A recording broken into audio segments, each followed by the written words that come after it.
इस वीडियो में हम कक्षा 10वीं के गणित के अध्याय 8 का अध्ययन करेंगे। तो अध्याय 8 का नाम है त्रिकोणमिति का परिचय। त्रिकोणमिति का परिचय और जो इसकी इंग्लिश होती है introduction of trigonometry. Introduction of trigonometry.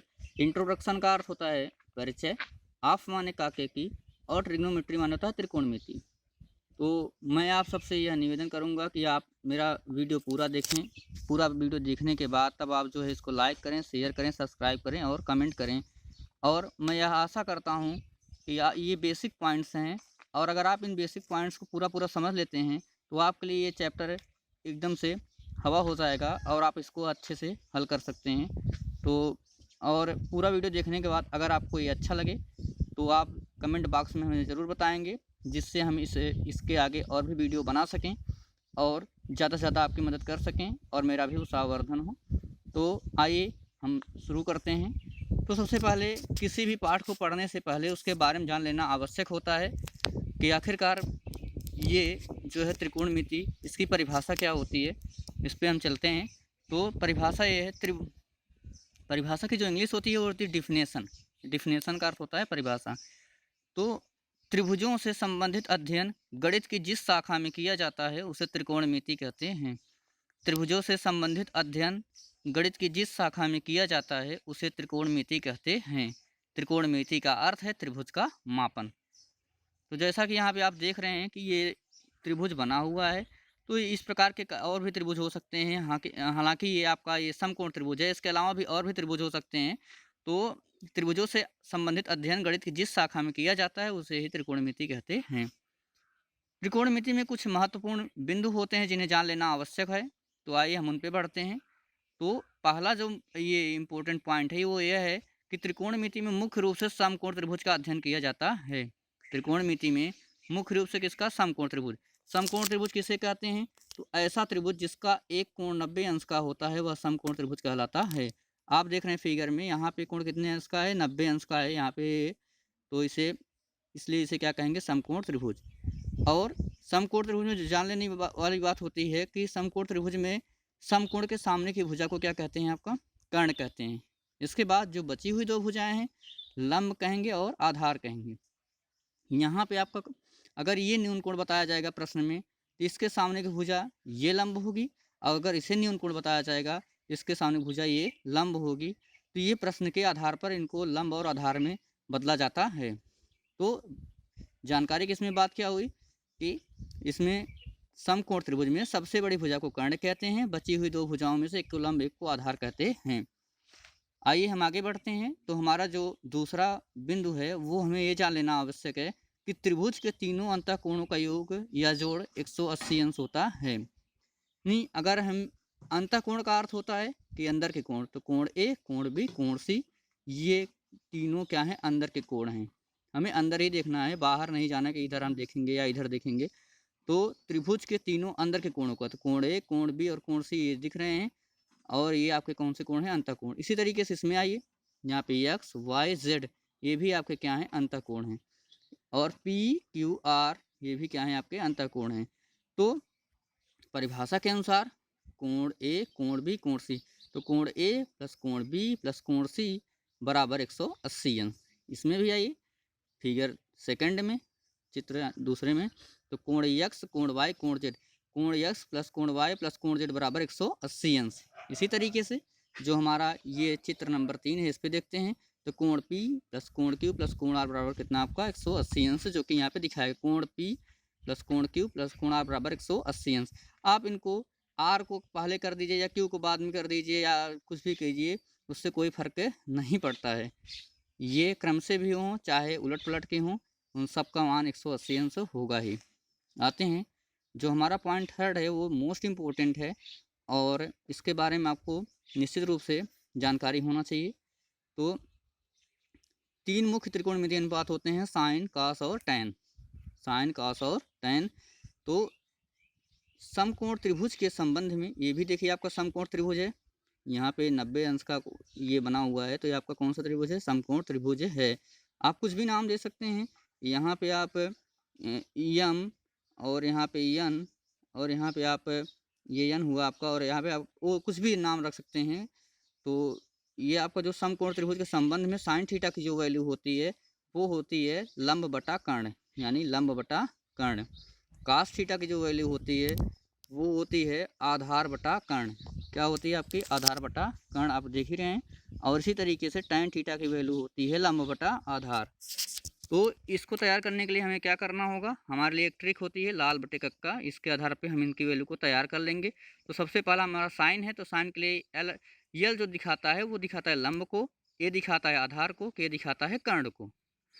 तो हम आते हैं यल पे। पहला हमारा साइन थीटा है, तो इसके लिए हम पहला लेके चलेंगे, तो यल अपान के, यानी यल से हुआ लंब और के से हुआ कर्ण। तो साइन थीटा की जो वैल्यू होगी समकोण त्रिभुज के संबंध में लंब बटे कर्ण होगी। दूसरे पे आते हैं, तो ए अपान के, ए से हुआ आधार और के से हुआ कर्ण। ए से आधार हुआ, के से कर्ण हुआ, तो कास थीटा की क्या वैल्यू होगी? आधार बटा कर्ण। इसी तरीके से आते हैं टेन थीटा पे, तो ये थर्ड वाला है, तो यल अपान ए, यानी लंब बटे आधार, लंब बटे आधार हुआ। अब साइन थीटा का जो जस्ट उल्टा होता है वो होता है कोसेक थीटा। कास थीटा का जो जस्ट उल्टा होता है सेक थीटा। टेन थीटा का कॉट थीटा, त्रिकोणमितीय अनुपात के संबंध में। तो वहाँ लाल बटे कक्का था, इसमें ट्रिक क्या बनेगी हमारी? कक्का बटे लाल।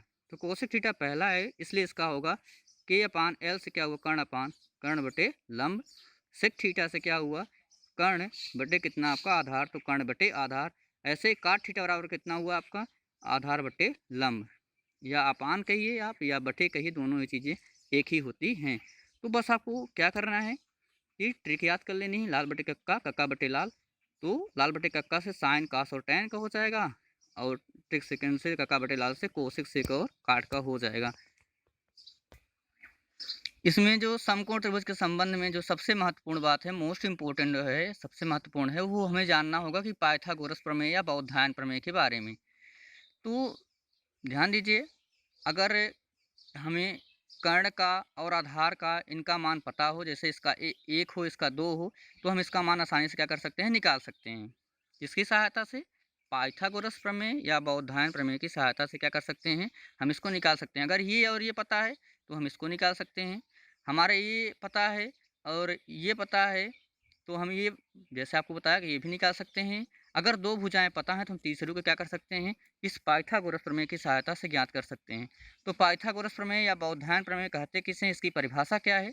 तो इस प्रमेय के अनुसार किसी भी समकोण त्रिभुज में, इस प्रमेय के अनुसार किसी भी समकोण त्रिभुज में, समकोण त्रिभुज किसे कहते हैं? जिसका एक कोण क्या हो? 90 अंश का हो। तो यहाँ पे देख रहे हैं आप समकोण त्रिभुज बना हुआ है।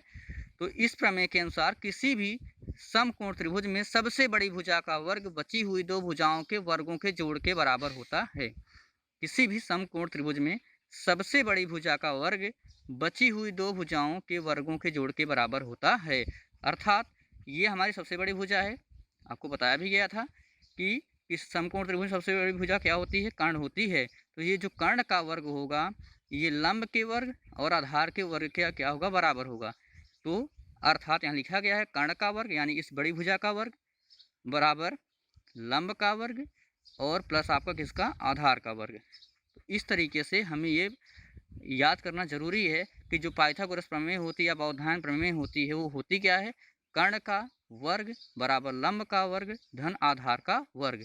इसे इंग्लिश में क्या कहेंगे? ठीक है, इसे जैसे थोड़ा सा बोलना हो इंग्लिश में तो क्या कहेंगे? हमारा कर्ण का स्क्वायर इक्वल टू लंब का स्क्वायर प्लस कितना आपका? आधार का स्क्वायर।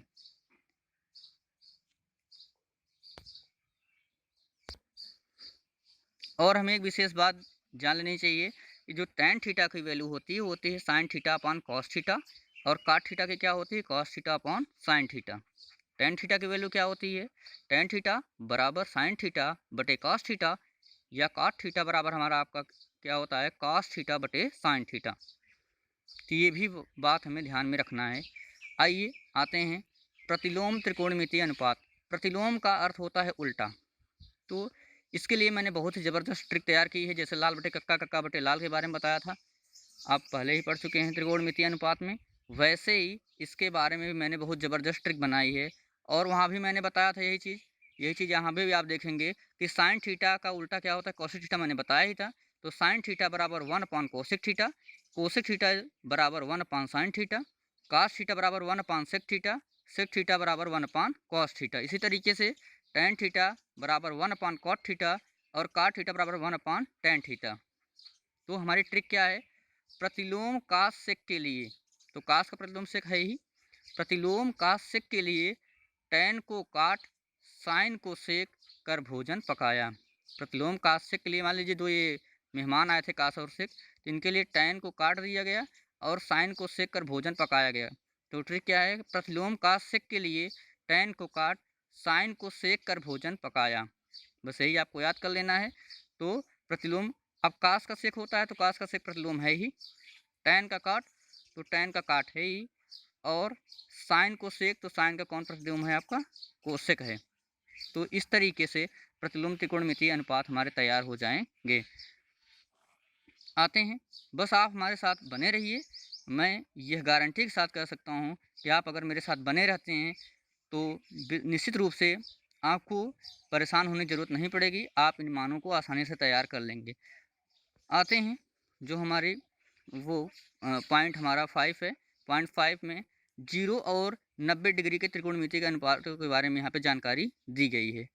तो अब यहाँ पे देखते हैं, तो ये जो थीटा है कोण को दिखाता, मैं पहले ही बताया था कि थीटा किसको निर्देशित करता है, कोण को। आपको वो कुछ भी हो सकता है, आपको बताया भी गया था। तो यहाँ पे आते हैं साइन, साइन को उल्टा कौन होता है, कोसेक। यहाँ पे हमने वैसे ही बनाया भी है। तो साइन थीटा, थीटा का स्थान अगर मान लीजिए 0 तो साइन 0, यहाँ ऐसे पढ़ेंगे साइन 0, साइन 0 अंश का मान कितना होता है 0, साइन 30 अंश का मान थीटा का स्थान पे रख रहे हैं तो साइन 30 अंश का मान 1/2, साइन 45 डिग्री का मान 1/√2, साइन 45 अंश का मान 1/करणी में 2, साइन 60 अंश का मान करणी में 3/2, साइन 90 अंश का मान कितना होता है 1। अब हम आपको बताए थे कि साइन का उल्टा कौन होता है, कोसेक। तो कोई चीज़ अगर 0 है, 0 मतलब कुछ नहीं, तो ये क्या हो सकती है, अगर उसका उल्टा होगा तो यानी बहुत कुछ होगा। इसलिए यहाँ पे अगर साइन 0 का मान 0 है तो कोसेक 0 का मान ज़्यादा होना चाहिए, इसलिए कोसेक 0 अंश का मान कितना होता है, इनफाइनाइट, इसे इनफाइनाइट पढ़ते हैं, अनंत भी कहते हैं और अपरिभाषित भी कहते हैं। तो कोसेक 0 अंश का मान कितना हो गया आपका, इनफाइनाइट। कोसेक 30 अंश पे आते हैं तो साइन 30 अंश का मान था 1/2। अब इसको पलटेंगे, 2 ऊपर जाएगा 1 नीचे आएगा, तो नीचे हम एक लिखे ना लिखे कोई मतलब है नहीं है, वो आता ही है। तो कोसेक 30 अंश का मान कितना हो जाएगा 2। इसके बाद आते हैं कोसेक 45 अंश, तो 45 अंश पे हमारा कितना होता है √2, पलट दिए इसको, √2 ऊपर गया 1 नीचे लिखे कोई मतलब है नहीं है। कोसेक 60 अंश पे तो √3/2 किसका है, साइन 60 का कितना है, √3/2 है। तो जब ये पलटेगा तो कितना हो जाएगा, कोसेक 60 कितना हो जाएगा 2/√3, 2 ऊपर गया, √3 क्या हो गया नीचे आया। और साइन 90 अंश का मान यहाँ पे 1 है। अब 1 को हम चाहे जितनी भी बार पलटे हमारा 1 ही आएगा। तो इस तरीके से कोसेक 90 अंश का मान कितना हो गया आपका 1 हो गया।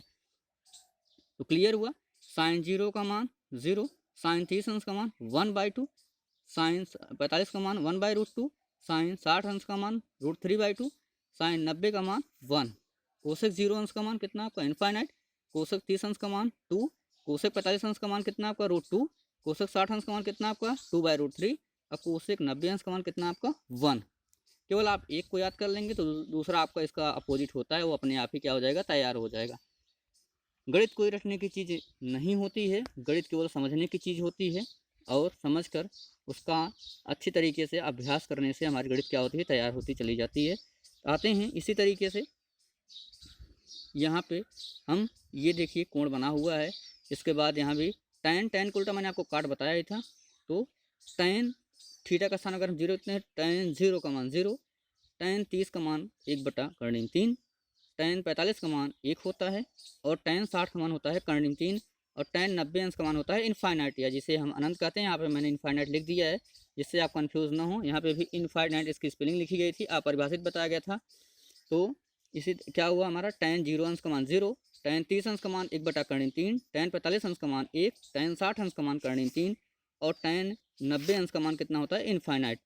अब टैन को उल्टा काट होता है, तो ये 0 है तो इनफाइनाइट होगा ही, तो काट 0 अंश का मान इनफाइनाइट, काट 30 अंश का मान ये पलटेगा, वो √3 ऊपर जाएगा, नीचे एक लिखने की कोई दिक्कत है नहीं है। तो काट 30 अंश का मान कितना कर्णिम 3, काट 45 अंश का मान 1 को चाहे जितनी बार पलटे, टैन 45 का मान अगर 1 है तो इसका उल्टा टैन को उल्टा काट होता है, तो टैन 45 का मान 1 है तो 1 को चाहे जितनी भी बार पलटे वही आएगा। तो काट 45 अंश का मान आपका 1 हो गया। काट 60 अंश का मान, अब ये जब पलटेंगे तो ये क्या होगा, नीचे आएगा, तो ऊपर कुछ नहीं तो ऊपर 1 जाएगा ही। तो tan 60 का मान अगर tan 60 अंश का मान अगर करनी में 3 होता है तो काट 60 अंश का मान कितना हो जाएगा, 1/करनी में 3। काट 90 अंश का मान ये इनफाइनाइट है, तो अगर ये बहुत ज़्यादा है तो ये इसका कम हो क्योंकि उल्टा है, तो काट 90 अंश का मान कितना आपका 0। तो ये क्लियर हुआ। tan 0 का मान 0, tan 30 का मान 1/√3, tan 45 का मान 1, tan 60 अंश का मान √3, tan 90 अंश का मान कितना आपका इनफाइनाइट। काट 0 अंश का मान इनफाइनाइट, काट 30 अंश का मान √3, काट 45 अंश का मान 1, काट 60 अंश का मान 1/√3 और काट 90 अंश का मान कितना हुआ आपका 0 हुआ। आगे चलते हैं हम। तो ये हमारा कोण बना हुआ है, ये थीटा के स्थान पे हम 0 को रखेंगे, तो इसको भी आपको बताया गया था। तो कास का उल्टा कौन होता है, सेक, बताया गया था। प्रतिलोम कास सेक के लिए, प्रतिलोम कास सेक के लिए आपको बताया गया था वहाँ पे। तो कास का उल्टा कौन होता है, सेक होता है। तो कास 0 का मान 1, कास 30 अंश का मान √3/2, कास 45 अंश का मान 1/√2 और कास 60 अंश का मान 1/2, कास 90 अंश का मान कितना होता है 0। अब कास का उल्टा सेक है तो 1 को चाहे जितनी बार पलटें, तो सेक 0 अंश का मान 1, सेक 30 अंश का मान 2/√3, सेक 45 अंश का मान आपका √2, सेक 60 अंश का मान 2 और सेक 90 का मान हो जाएगा कितना हमारा इनफाइनाइट। जैसे कास 0 अंश का मान 1 हुआ तो 1 का उल्टा 1 ही होगा। तो इस तरीके से सेक 0 अंश का मान हुआ आपका 1। कास 30 अंश का मान है √3/2, तो सेक 30 अंश में क्या होगा, ये पलटेगा, तो क्या हो जाएगा, 2 ऊपर गया, √3 क्या होगा नीचे आया, 2/√3। सेक 45 अंश का, कास 45 अंश का मान होता है 1/√2, तो √2 ऊपर जाएगा, नीचे एक लिखे न लिखे कोई मतलब है नहीं है। तो सेक 45 अंश का मान हुआ हमारा √2 और सेक 60 अंश का मान, अगर इसका 1/2 2 ऊपर जाएगा तो एक लिखे नीचे ना लिखे कोई ज़रूरी नहीं है। तो सेक 60 अंश का मान कितना हो गया 2, ये 0 है तो सबसे ज़्यादा, ये इसका उल्टा बहुत ज़्यादा होगा, तो इसलिए सेक 90 का मान कितना हो गया आपका इनफाइनाइट। इस तरीके से ये वैल्यू हमारी क्या होती है, क्लियर होती है। अगर आप एक को याद करते हैं तो आपका क्या होगा, 2 अपने आप ही तैयार हो जाएंगे। चलिए आते हैं, तो आगे हम ध्यान देंगे कि पूरक कोणों का त्रिकोणमितीय अनुपात क्या होता है। पूरक कोण क्या होते हैं, सबसे पहले इसके बारे में जानेंगे। पूरक कोण, तो ऐसे दो कोण जिनका योग 90 अंश हो पूरक कोण कहलाते हैं। हम आपको बताए थे कि त्रिभुज एक होता है, त्रिभुज कोई भी त्रिभुज हो उसके तीनों अंदर के कोणों का मान कितना होता है, 90 अंश होता है। अगर 180 अंश होता है, त्रिभुज के तीनों अंतः कोणों का योग कितना होता है, 180 अंश। अंतः कोण माने ये अंदर का, ये अंदर का, तो त्रिभुज के तीनों अंदर के कोणों का मान या अंतः कोणों का मान 180 अंश होता है। यहाँ पे आपका ये कोण 90 अंश हो गया, तो बाकी बचे हुए ये और ये, तो ये दोनों मिलाकर कितने होंगे आपके 90 अंश होंगे। अरे 90 90 180 होता है ना, तो ये बचे आपके ये भी न्यून कोण, ये भी न्यून कोण, क्योंकि ऐसा कोण जो 90 अंश से कम हो उसे न्यून कोण कहते हैं। 90 से कम ही होगा, पूरा 180 होगा तो क्या है 90 से कम ही होगा। अगर ये 90 होगा तो ये कितना है, ये बचेगा ही नहीं। तो दोनों क्या होंगे, 90 से कम, 89 ऐसा कुछ हो सकता है, या हो सकता है 1 डिग्री ऐसा, लेकिन होगा जरूर। तो बस कहना यही है कि ऐसे दो कोण जिनका योग 90 अंश हो पूरक कोण कहलाते हैं। तो ये कोण ए और कोण सी आपके क्या होंगे, पूरक कोण होंगे। तो यहाँ पे हम दिखाए भी हैं चित्र में, जो हमारा कोण बी है वो क्या है 90 अंश है, अर्थात क्या है समकोण है। तो यहाँ पे चूंकि त्रिभुज के तीनों अंतः कोणों का योग 180 अंश होता है, यानी ये और ये तीनों जोड़ेंगे कितना हो जाएगा हमारा 180 अंश। इसलिए कोण ए प्लस कोण बी प्लस कोण सी बराबर कितना 180 अंश। कोण ए प्लस कोण बी प्लस कोण सी बराबर कितना आपका 180 अंश। तो यहाँ पे ध्यान दीजिए, कोण और कोण सी की वैल्यू पता नहीं है लेकिन बी की पता है, तो कोण ए आने दिए, कोण बी का स्थान कितना रख दिए 90 अंश, और कोण सी का मान पता नहीं, सी अपना रहने दिए। तो कोण ए प्लस कोण 90 अंश प्लस कोण सी बराबर 180 अंश। यहाँ आते हैं इसके नीचे, तो कोण ए कोण सी यहाँ पे पता ही नहीं, तो कोण ए कोण सी ऐसे रख दिए। इसके बाद 90 अंश इधर जब प्लस में होता है, जब बॉर्डर पार करेगा यानी बराबर के इधर आएगा, जान लीजिए बराबर के इधर जो चिन्ह होता है बदलता है, तो प्लस का क्या होता है माइनस। अगर यहाँ माइनस रहता तो यहाँ क्या होता है प्लस होता। तो ये प्लस 90 तो इधर आगे क्या हो जाएगा -90। तो कोण ए प्लस कोण सी बराबर कितना आपका 180 पहले से ही था, प्लस 90 इधर क्या हो गया -90। तो 180 में से अगर आपका 90 जाएगा तो कोण ए प्लस कोण सी बराबर कितना आपका 90 अंश, क्योंकि 180 में से हम 90 को घटाएंगे तो हमारा 90 ही आएगा। इस तरीके से ये सिद्ध हो जाता है कि ऐसे दो कोण जिनका योग क्या होता है 90 अंश होता है वो क्या पूरक कोण कहलाते हैं। इसलिए कोण ए और कोण सी क्या है आपके पूरक कोण हैं। तो पूरक कोण की ट्रिक हम समझ लेंगे कि कैसे हम उसको सवाल हल करेंगे आगे इस ट्रिक के माध्यम से। तो ध्यान दीजिए, साइन 90 माइनस थीटा बराबर कॉस थीटा, और cos 90 minus theta sine theta, tan 90 minus theta cot theta, cot 90 minus theta tan theta, sec 90 minus theta cosec theta, cosec 90 minus theta sec theta. तो इसको हम जानेंगे कैसे, आइए समझते हैं इसके बारे में। तो ध्यान देने वाली बात यह, ट्रिक कैसे तैयार करेंगे। पूरक के लिए साइन ने कास की, माने पूरक कोण बनने के लिए साइन ने कास की, टेन ने काट की, सेक ने कोसेक की पिटाई की। पूरक के लिए साइन ने कास की, टेन ने काट की, सेक ने कोसेक की पिटाई की। यानी जो पूरक कोण में क्या होगा, साइन का कास में चेंज होगा, टेन का काट में चेंज होगा, सेक का कोसेक में चेंज होगा। तो साइन 90 माइनस थीटा बराबर कितना आपका कॉस थीटा। साइन कास में चेंज होगा तो साइन कास में चेंज होगा, और अगर साइन कास में हो सकता है तो कास साइन में नहीं होगा, बिल्कुल होगा। तो साइन 90 माइनस थीटा बराबर cos theta, cos 90 minus theta बराबर आपका हो जाएगा साइन थीटा। ऐसे ही टेन 90 माइनस थीटा बराबर काट थीटा, तो टेन ने काट की, तो टेन 90 माइनस थीटा बराबर काट थीटा, वैसे ही काट 90 माइनस थीटा बराबर ten theta. Sec 90 minus theta बराबर कोसेक थीटा, तो ऐसे क्या हो जाएगा कोसेक 90 माइनस थीटा बराबर सेक थीटा। ये वैल्यू भी आपको जो है पता होनी चाहिए, ये आपके एक्सरसाइज में बहुत ही महत्वपूर्ण स्थान रखती है।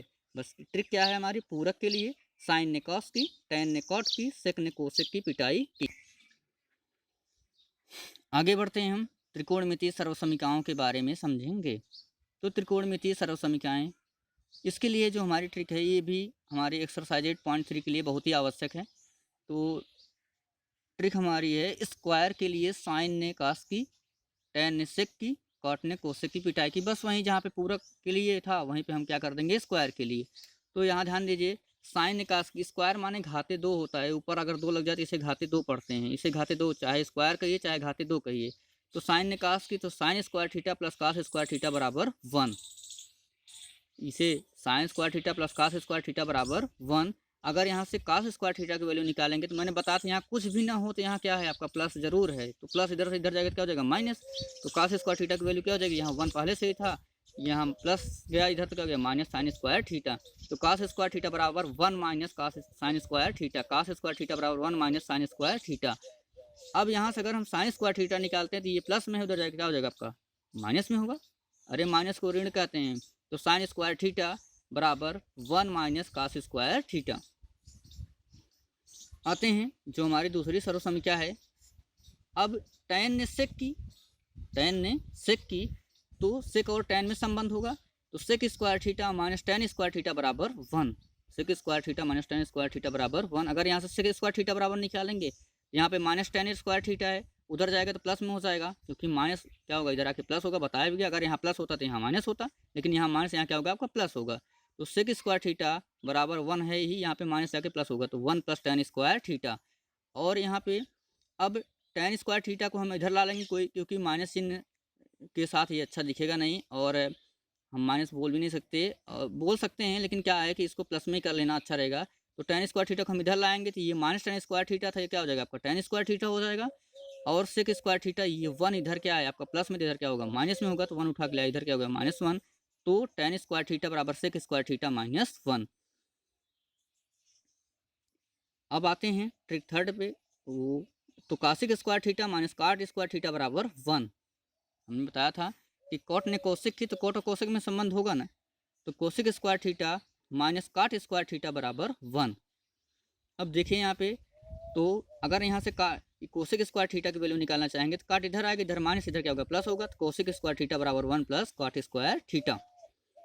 इसके अलावा अब यहाँ से अगर हम काट स्क्वायर थीटा की वैल्यू निकालेंगे तो जैसे टेन को किए थे वैसे इसको भी, तो काट स्क्वायर थीटा बराबर कोसिक स्क्वायर थीटा -1। अरे माइनस काट स्क्वायर थीटा क्या होगा इधर आएगा, काट स्क्वायर थीटा अगर माइनस इधर है तो इधर क्या होगा प्लस हो जाएगा। और हम कोसिक स्क्वायर थीटा ऐसे रहने दिए, ये 1 इधर ला लिए क्या हो गया -1। तो कॉट स्क्वायर थीटा बराबर कितना कोसिक स्क्वायर थीटा -1। तो अगर आपको ये तीन ही पता है तो आप कि ये सब क्या कर सकते हैं, आप निकाल सकते हैं। तीन क्या है बस याद करना सर्वसम क्या, sine square theta plus cos square theta बराबर 1, sec square theta minus tan square theta बराबर 1, और cosec square theta minus cot square theta बराबर 1। अगर हम इतना याद कर लेंगे तो बाकी जितने भी इनसे संबंधित हैं उनको हम आसानी से ज्ञात कर सकते हैं। आशा करता हूँ कि आपको ये वीडियो पसंद में आया होगा, और आप जो है हमारा उत्साहवर्धन करने के लिए इसे ज़्यादा से ज़्यादा लाइक करें, सब्सक्राइब करें, शेयर करें और कमेंट करें। और जितना आप हमें सहयोग करेंगे उतना ही हम आपका भी सहयोग कर सकेंगे और इससे भी लाजवाब वीडियो बनाकर हम आपके सामने पेश कर सकेंगे। और मैं ये आशा करूँगा कि आपको ये वीडियो ज़रूर ही पसंद आया होगा। इसी के साथ जय हिंद, जय भारत।